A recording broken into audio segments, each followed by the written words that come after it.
with no point of reference. He spoke to the dark and fleshed out the wonder of light. And as you speak, 100 billion galaxies are born. In the vapor of your breath, the planets form. If the stars were made to worship, so alive, I can see your heart in everything you've made.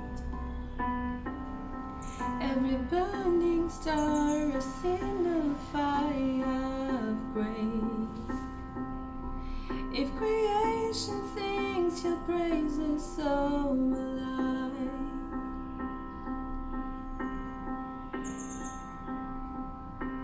So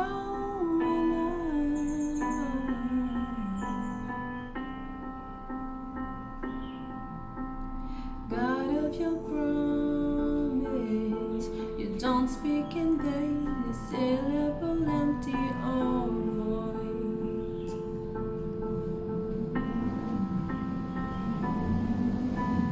For once you have spoken, all nature and science follow the sound of your voice.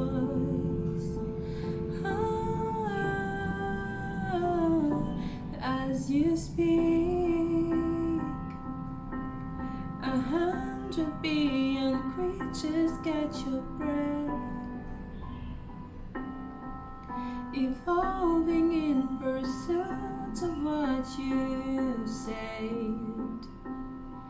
If it all reveals your nature so alive, I can see your heart in everything you say. Every painted sky, a canvas of your grace.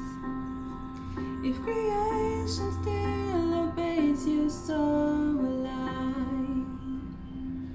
Salut à tous, nous sommes au jour 18.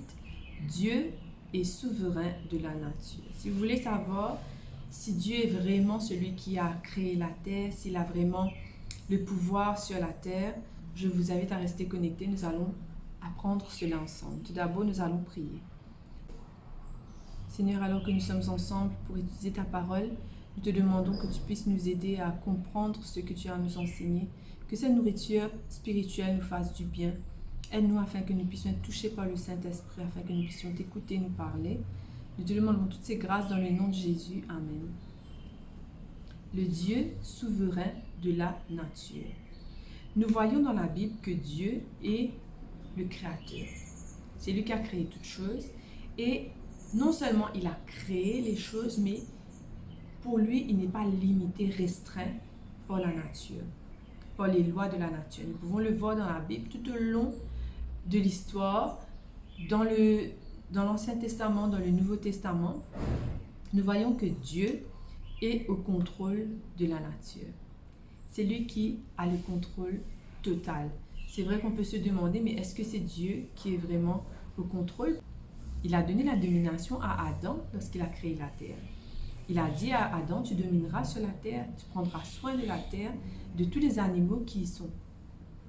Donc l'homme, quelque part, a une responsabilité qui est de prendre soin de la terre et de sa création. Mais malheureusement, il n'a pas toujours pris à cœur cette responsabilité et au lieu de prendre soin de ce que Dieu a donné, très souvent il a détruit ce que Dieu a donné.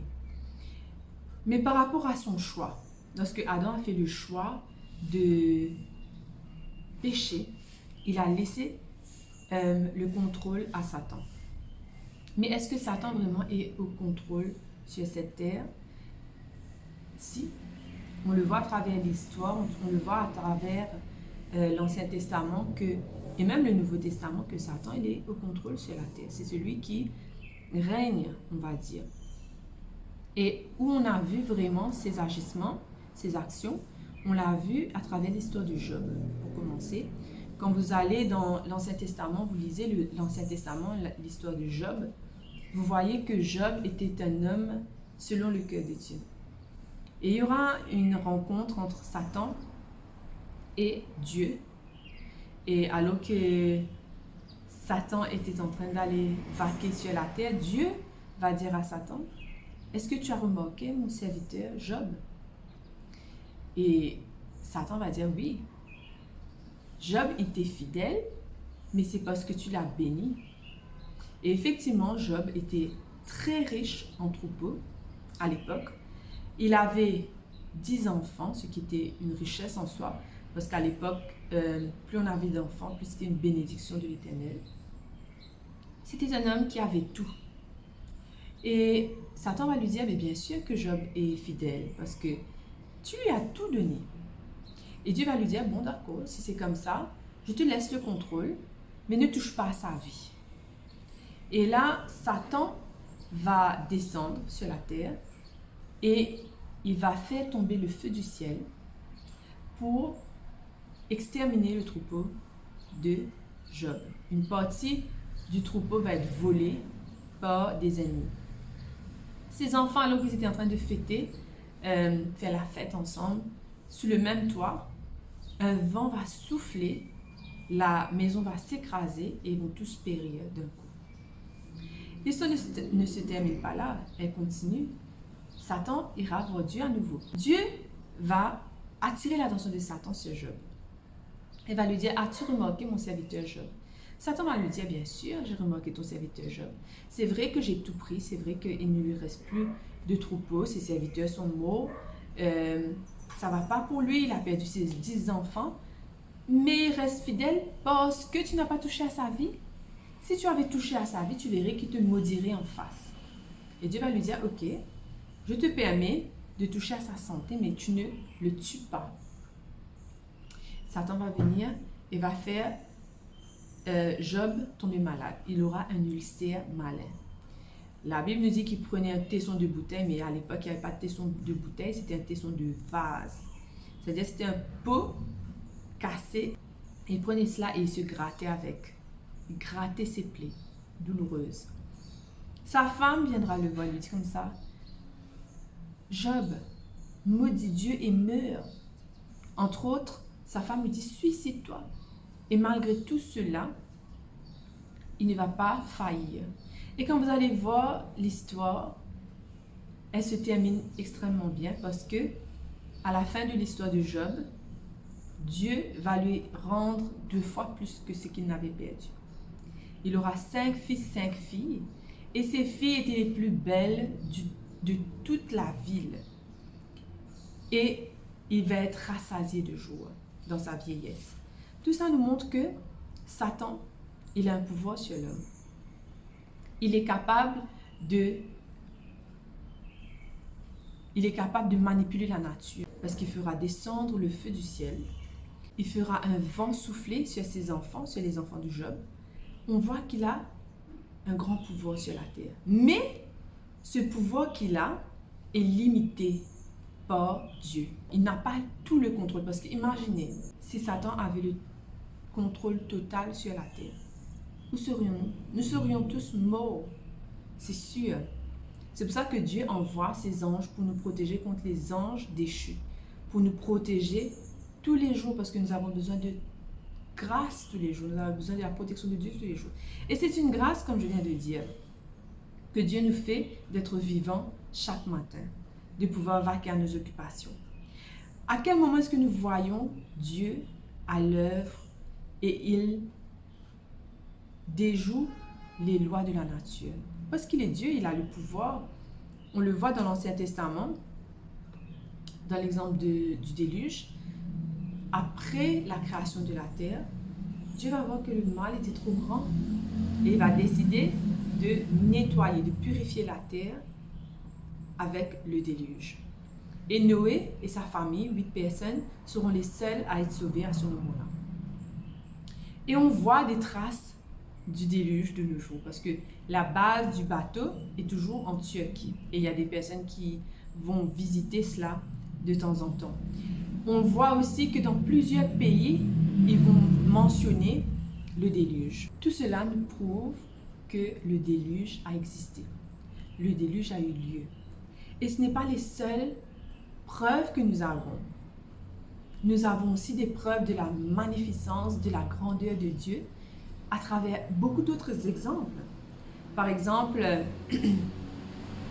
en Égypte, lorsque les enfants d'Israël s'enfuiront et les Égyptiens les poursuivront, Dieu va ouvrir la mer Rouge en deux. Et il y aura des chariots qui vont aller après les enfants d'Israël. Et la Bible nous dit que l'eau va se refermer sur les cavaliers, sur leurs chariots. Et on voit de nos jours, à travers les documentaires, qu'il y a toujours des traces d'armures et de chariots dans la mer Rouge. Donc une preuve que ce que la Bible dit est vrai et que la puissance de Dieu est grande. Et nous en avons les preuves aujourd'hui. Sodome et Gomorrhe, une ville détruite par le soufre. Vous savez qu'il y a une ville qui est remplie de soufre. Et il y a eu des documentaires à ce sujet. Tout cela, ça donne des preuves de ce que Dieu a fait dans la Bible, qui sont des faits réels et qu'on peut prouver, attester de nos jours. Même Jésus, lorsqu'il a vécu, il y a eu des historiens qui ont été avec lui et qui ont prouvé, qui ont écrit à son sujet pour montrer que c'était un homme qui n'était pas un homme ordinaire, qui a fait de grandes choses. Dans le Nouveau Testament, nous voyons que Jésus, lui aussi, il va faire des miracles qui dépassent l'entendement. Il va faire sortir une pièce d'argent dans la gueule d'un poisson. Il va ressusciter les morts. Il va guérir les malades. Même ceux qui sont atteints, même ceux qui étaient atteints de maladies incurables. Il a marché sur l'eau. Il a parlé et la nature a obéi. Et nous voyons cela dans Marc 4 au verset 35 à 41. Toute la journée, Jésus avait parlé à la foule en parabole. Le soir venu, il dit à ses disciples, « Passons sur l'autre rive. » Quittant la foule, ils emmenèrent Jésus dans la barque. Comme il y était, et d'autres embarcations le suivaient, survient une violente tempête. Les vagues se jetaient sur la barque si bien que déjà elle se remplissait d'eau. Lui dormait sur le coussin à l'arrière. Ses compagnons le réveillèrent et lui dirent, « Maître, nous sommes perdus, cela ne te fait rien. » Réveillé, il menace le vent et commande à la mer, « Silence, tais-toi. » Le vent tombe, il se fait un grand calme. Jésus leur dit, « Pourquoi avoir peur? Comment se fait-il que vous n'avez pas de foi? » Saisis d'une grande crainte, ils se disaient entre eux, « Qui est-il donc pour que le vent même et la mer lui obéissent? » C'est une histoire qui nous montre que même les tempêtes les plus extrêmes qui peuvent survenir, Dieu, il a la solution pour cela. Il calme la tempête. Et vous savez, c'est une façon figurée de dire que même dans nos vies, nous pouvons être comme les disciples, pris dans la tempête et il n'y a aucun moyen de s'en sortir. Ils sont entourés de vagues, de vent, de pluie. Il n'y avait aucun moyen qu'ils puissent s'en sortir tout seuls. Mais Jésus, qui était là présent avec eux, va dire une parole et la tempête va s'apaiser. Dans votre vie, comme l'eau qui remplit le bateau, peut-être qu'il y a des choses dans ta vie, toi aussi, qui te remplissent de négativité, de dépression, de colère, de rage. Tellement de choses qui te blessent, qui te font mal. Et tu te sens étouffé à l'intérieur. Tu sens que tout se remplit, se tasse dans ta vie et tu n'as pas la solution. Tu es un peu comme les disciples dans la tempête. Mais sache que Jésus peut calmer cette tempête extérieure, mais aussi intérieure. Vous savez, la Bible nous dit qu'il veut nous donner la paix. Même s'il y a une tempête autour de nous, même s'il y a une tempête en nous, Jésus peut nous donner la paix, la joie, la force de supporter les épreuves qui nous entourent. Jésus peut rétablir le calme dans ta vie, peut rétablir la paix dans ta vie si tu le lui demandes. Et il va se réveiller lorsqu'ils vont crier à lui, il va se réveiller et il va calmer d'un seul coup la tempête. Il va dire silence, tais-toi. Dieu peut faire cela dans ta vie. Il peut faire taire cette tempête extérieure et intérieure. Il peut trouver des solutions à ta situation, même qui dépasse ton imagination, parce que Dieu, il utilise des moyens extraordinaires. Tout ce qui est impossible aux hommes est possible à Dieu. Et nous devons lui faire confiance et nous verrons qui sera à l'œuvre et qui va agir dans nos vies. Et ils vont être étonnés. Et Jésus va dire, pourquoi tu as peur si tu avais la foi? Tu aurais cru que je pouvais faire tout ça. Tu n'aurais pas eu peur pour rien. Vous savez, quand Jésus est là, même parfois dans des situations très très difficiles dans nos vies, des tempêtes incroyables où on se dit qu'on va périr. Mais Jésus est là. Et tant que Jésus est là, présent, dans ta vie, rien ne pourra te faire tomber. Rien ne pourra te détruire. Et nous voyons cela aussi à travers la Bible. Comme je vous ai dit, Dieu, il dépasse notre entendement. Il dépasse les choses physiques de la vie. Il y aura un moment où, dans l'Ancien Testament, dans Daniel 3, versets 19 et 20, il y aura une occasion où les enfants d'Israël seront en captivité à Babylone et ils seront appelés à se prosterner devant une statue. Mais 3 hommes, Shadrach, Meshach et Abednego, vont refuser. Et la conséquence à cela, ils seront jetés dans la fournaise ardente. Un four qui était chauffé 7 fois plus que la normale, que même les personnes qui ont chauffé ce four sont morts. Le roi, dans sa rage, va prendre ses plus forts, ses plus vigoureux soldats pour les attacher et pour les jeter dans la fournaise ardente. Mais alors qu'ils sont dans la fournaise ardente, il y aura un 4e homme. Alors qu'ils n'étaient que 3 à la base, il y aura un 4e homme. Et ce qui va se passer, c'est qu'aucun d'eux ne va périr. Les liens qui les attachaient vont être brûlés. Mais il n'y aura pas une trace de brûlure sur leurs vêtements, sur leur peau. Quand ils vont sortir, leur vêtement ne sentira même pas la fumée. Il n'y aura aucune trace sur leur corps, sur leur visage, sur leurs cheveux. Pas un seul cheveu n'a été touché. Luc 21 nous dit, au verset 17 et 18, « Vous serez haïs de tous à cause de mon nom. Mais il ne se perdra pas un cheveu de votre tête. Par votre persévérance, vous sauverez vos âmes. » Alors on voit que Dieu, il prend soin de nous et il ne permet pas qu'un seul cheveu de notre tête ne tombe. Et ça, c'est quelque chose de littéral qu'on voit à travers l'histoire. Et même plus tard, il y aura Daniel, à la même période, qui lui aussi ne va pas vouloir se prosterner devant le roi, adorer le roi. Il va quand même adorer Dieu, même si c'était interdit. Il va prier 3 fois par jour. Et par rapport à sa fidélité envers Dieu, il va être jeté au lion. Et ces lions étaient affamés. Mais alors qu'il était dans la fosse au lion, rien ne va lui arriver. Nous pouvons lire cela dans Daniel 6, verset 2 à 29. Les lions ne lui feront rien, absolument rien. Et c'est une grâce de Dieu, parce que plus tard, les personnes qui ont magouillé pour que Daniel meure, ce sera eux-mêmes qui seront jetés au lion. Et les lions, alors que eux et leurs familles seront jetés dans la fosse, les lions vont se jeter sur eux et vont briser leurs os. Ça nous montre que, en tant qu'enfant de Dieu, la nature, si effrayante qu'elle semble être, ne peut rien. Le feu, le vent, l'eau, tous les éléments de la terre ne pourront rien contre nous parce que nous avons un Dieu qui dépasse toutes ces choses.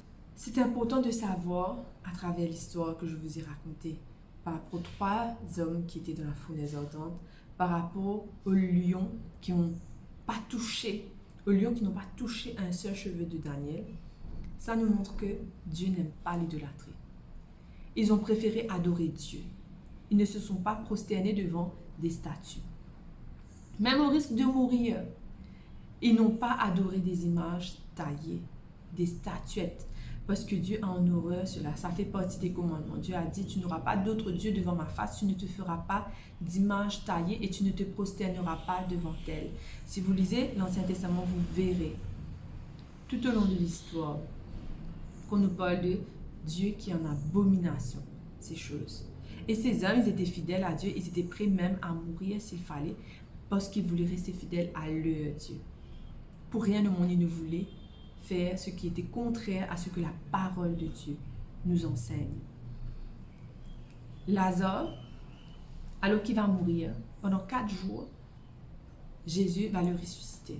Il sentait déjà Il avait déjà commencé à décomposer. Mais c'est pour vous montrer que avec Dieu, il n'y a rien qui soit impossible. Dans Genèse 18, verset 14, il n'y a rien qui soit étonnant de la part de l'Éternel. Au temps fixé, je reviendrai vers toi à cette même époque et Sarah aura un fils. Il n'y a rien d'étonnant de la part de Dieu. Luc 1er, verset 35 nous dit, rien n'est impossible à Dieu. Il nous dit que si on avait la foi dans Matthieu 17, verset 20, c'est à cause de votre incrédulité, dit Jésus. Je vous dis en vérité, si vous aviez de la foi comme un grain de sénévé, vous diriez à cette montagne, transporte-toi d'ici là et elle se transporterait. Rien ne vous serait impossible. Vous savez pourquoi Jésus a pris l'exemple d'une montagne? C'est parce qu'une fois je me suis dit, qu'est-ce qui est le plus impossible? Qu'est-ce qui est le plus difficile à faire? Et j'ai vu une montagne. J'ai pensé à une montagne. Et je me suis dit, une montagne c'est tellement large, tellement grande, tellement ancrée. Comment déplacer une montagne? Et là, j'ai tout de suite pensé à ce verset qui nous dit que si on avait la foi, on pourrait déplacer une montagne. Il n'y a aucune utilité à déplacer une montagne. Pourquoi déplacer une montagne? Mais Jésus a voulu montrer ce qu'il y a de plus impossible, humainement parlant. Pense à ce qui est plus impossible. Ben Dieu, il peut faire ça. Il a voulu utiliser un langage humain pour nous faire comprendre quelle était sa puissance et comment on pouvait lui faire confiance dans nos vies. De nos jours, on voit des traces de la puissance de Dieu. C'est vrai que parfois on lit la Bible et on se dit, j'étais parmi ceux-là, on se dit, mais tous ces miracles que Dieu faisait là, c'est des histoires. Mais la Bible nous le prouve. L'histoire, l'archéologie nous le prouve. D'ailleurs, quand vous voyez des choses naturelles, des catastrophes naturelles qui ne peuvent pas s'expliquer, il y a la mortalité des animaux en grand nombre et toutes les recherches qu'ils font ne peuvent pas expliquer pourquoi ces animaux meurent de façon naturelle, soudainement. La nature, il y a eu du sang qui est tombé comme de la pluie du ciel. Et c'était du sang réel en 2001. Il y a eu des choses surnaturelles qui sont arrivées sur la terre, inexplicables, des documentaires qui ne peuvent pas expliquer ces faits. Si on veut savoir, est-ce que Dieu existe réellement? Est-ce que Dieu vraiment dépasse notre entendement, même ce qu'on peut imaginer? Vous voyez des documentaires de nos jours, des vidéos où des animaux sauvent d'autres animaux. Des animaux sauvent des gens. Ce n'est pas quelque chose de naturel. Il y a même des animaux qui sont des prédateurs qui ont sauvé des humains ou des autres animaux. Tout ça, c'est des preuves que Dieu nous montre. Même le fait que l'homme peut discerner le bien et le mal, ça prouve que Dieu existe. Notre corps, quand une femme enfante, le changement qu'on voit quelquefois chez les pires criminels, quand ils ont connu Dieu, tout cela nous montre que Dieu existe. Et il veut faire une différence dans ta vie. Mais cela dépend de toi. Est-ce que tu veux de ce Dieu de la nature qui est au contrôle de tout, qui veut contrôler ta vie? Pas de façon mauvaise, mais pour t'aider, pour te sortir de situations difficiles, pour pouvoir te guider, pour pouvoir te donner la paix, pour pouvoir te donner tout ce qu'il y a de meilleur. Si c'est ton choix, nous allons prier. Père éternel, nous te remercions pour tes grâces, tes bénédictions. Alors que nous venons devant toi en ta présence, nous te demandons de nous pardonner nos fautes et nos manquements. Nous te demandons, Seigneur, que tu puisses prendre soin de nos tempêtes. Tu connais toi-même qu'est-ce qu'il y a dans nos cœurs, Seigneur. Nous voulons te placer tout cela afin que tu puisses nous donner la paix, que tu puisses ramener le calme dans notre vie. Nous savons qu'une seule parole de toi suffit. Nous voulons avoir la foi qui déplace les montagnes. Quand tu es le Dieu qui surpasse la nature, tu as créé la nature et il n'y a rien qui est impossible de toi. Il n'y a rien d'étonnant de ta part. Et nous voulons faire cette expérience avec toi. Prends le contrôle de nos vies, Seigneur, que tu puisses toi-même nous diriger, être présent avec nous dans les bons comme dans les mauvais moments. Te demandons ces grâces, non pas dans nos mérites, car nous n'en avons aucun, mais dans le seul mérite de Jésus. Amen.